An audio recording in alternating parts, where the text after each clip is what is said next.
Republicans are about to cement their trifecta in Washington. On Monday, President-elect Donald Trump will take the oath of office and begin his second term in the White House. But even with a majority in both houses of Congress, it's unclear whether it will be smooth sailing for the GOP. So what does it mean for the new administration's agenda? We're going on the record with Scott Tranter, the Director of Data Science at Decision Desk HQ. Scott, it's great to see you. I want to start on Capitol Hill. Speaker Mike Johnson and Senate Majority Leader John Thune's leadership will be tested in the first 100 days of Trump's presidency. It won't just be President Trump being tested. What do you expect their biggest roadblocks in passing Trump's agenda will be? I think it's going to be adhering to getting enough offsets for all of the tax cuts and things they want to do. I was just reading this morning that some of the executive orders that Donald Trump wants to do, the GOP is asking him to hold off, because if he does them, then they can't take credit for having a tax, an expense offset there. Finding hundreds of billions of dollars is a hard thing to do. And it's something this slim majority, people like Thomas Massie and Chip Roy and a few others, are going to be very, very tough to move on unless they get it. I want to zero in on Johnson for a second on that note. He's obviously looking at getting legislation on taxes, border security, and energy policy all on Trump's desk by Easter.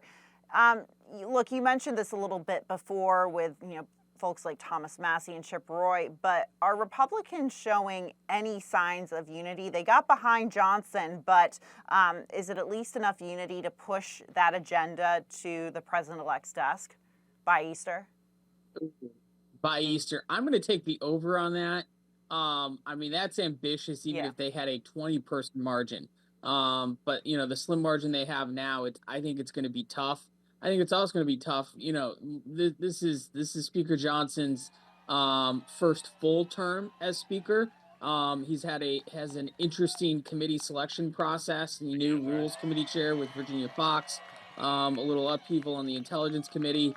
Look, the legislating's hard. It's grinding. It's in the trenches work. It often takes longer than people think, and that's under ideal conditions. So I don't know exactly what all the problems are, but I think it's just going to take longer than they think. But I like that they're setting goals. Congress works on urgency, and if you set a goal like that, it at least gives everyone something to work for.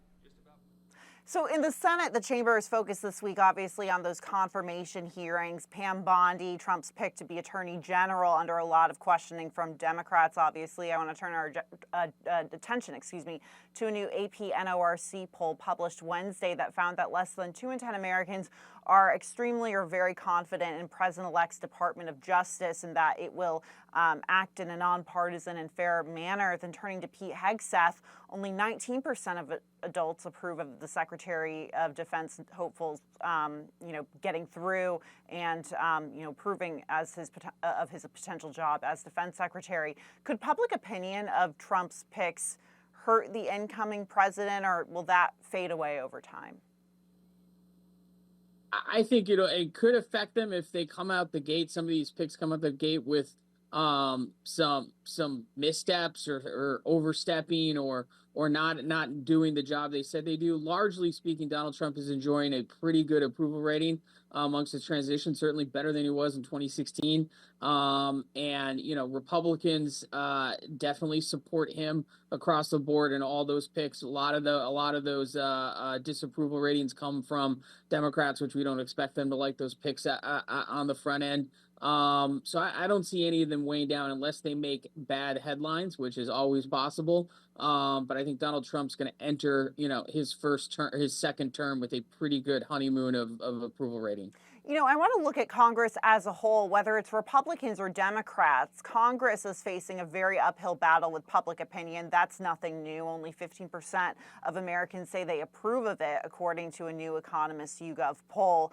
Do you expect this to change at all with one party in control, in Washington, and productivity likely to be maybe slightly higher than normal?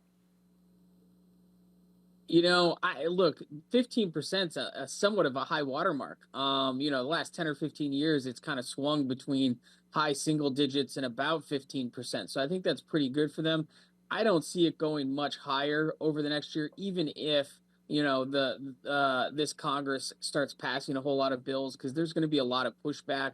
There's going to be a lot of twists and turns here. Not everyone's going to get what they want, and some of the things people get, they're going to find out they don't want. And so I don't see the approval rating of Congress going up much higher than this. But this the last 10 years of politics has been a surprise, so maybe we'll all be surprised.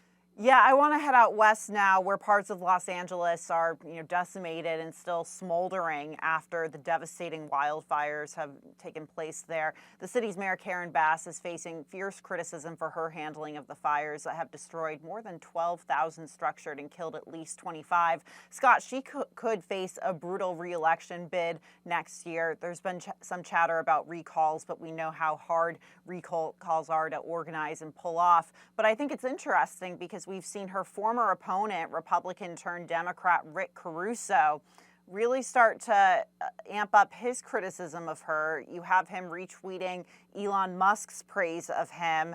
Could we see Caruso challenge her down the line? Oh yeah, I absolutely think he's in. I think the proverbial blood is in the water. I think she's going to have potentially a pretty bruising primary, certainly general. Look, if the election were this year, which it's not, I think her political career is probably over. I mean, look, she has open defiance and open bad quotes from her own fire chief. You've got, a slew of bad press from the local papers, local news outlets, and what I would consider a lackluster news conference that was probably widely watched by local Californians. Look, California loves its recalls. I don't know that a recall will make it across anyone's radar in California just because of how the signature process works. But I think at best she is a heavy underdog in next year's reelection. So, speaking of another official who has received quite a bit of criticism, that's the state's governor, Gavin Newsom. He's been on the receiving end of calls to resign from President-elect Trump, and a number of his critics have blamed him for the state's handling of its water supply. Of course, last week, Newsom calling for an independent investigation into that matter of Los Angeles water and power. So, we look at from Washington, Gavin Newsom as someone who's been a rising star within the Democratic Party, someone who's obviously been trying to put himself out there. You can just look at the tape or run the tape of his response to the wildfires. He is putting himself front and center. Do you think any of this has any impact on his 2028 presidential ambitions? Yeah, look, the reason why he was down in the Palisades giving interviews is he was thinking about 2028. That's who he is. He's the definition of a political animal. Look, as somebody who's been watching Gavin Newsom, for a long time, there's a lot of things he does that people say, man, this is going to end his political career or severely hurt it or really help it. And by and large, his last recall, he basically won the recall with the same vote that he won governorship with. And so, after all of that turmoil and bad press, he was able to maintain his coalition. So look, I don't think he did himself very many favors this past week in terms of some of his answers and his his conduct in and around the wildfire stuff. But I don't necessarily think it really hurt him either. He was just around for it. That's who he is. And Karen Bass is going to take a lot of the hits for him on this. So I want to turn to President Biden. He gave his farewell address from the Oval Office this week, but he's leaving office with an approval rating under 40%. In fact, most polls show it between 36 and 39%. What does that say about his legacy, and what do you think he will be remembered for most? I mean, Scott, it's interesting. We recently celebrated the life of former President Jimmy Carter, a president that dealt with a hostage crisis and very high inflation, a lot of parallels between these two one-term presidents. How is Biden remembered? Yeah, look, it's people tend to remember the pop culture things about presidents. I don't know that he's necessarily going to like this. He's going to be probably remembered by the average American, the average person, as the person who beat Donald Trump and then lost to Donald Trump. And then after that, people are going to remember him as the first modern day president to drop out after a debate in the middle of a presidential election. I think those are the two big things that people are going to remember him for. I don't think it will be the Inflation Reduction Act. I don't think it'll be things so much around Afghanistan. I think it'll be a lot of his political wins and losses and political firsts. It's amazing to look at someone like George W. Bush, who I believe left office with an even lower approval rating than Biden did, and now he is someone who has, stayed out of the political fray for the most part, but is very popular in his post-presidency. So we'll have to watch and see how the Biden legacy plays out. Scott Tranter, as always, thank you so much for joining us. Thanks for having me. And that's it for What's America Thinking. I'm Julia Manchester. Come back next week. Be sure to like, share, and subscribe to the Hills YouTube channel.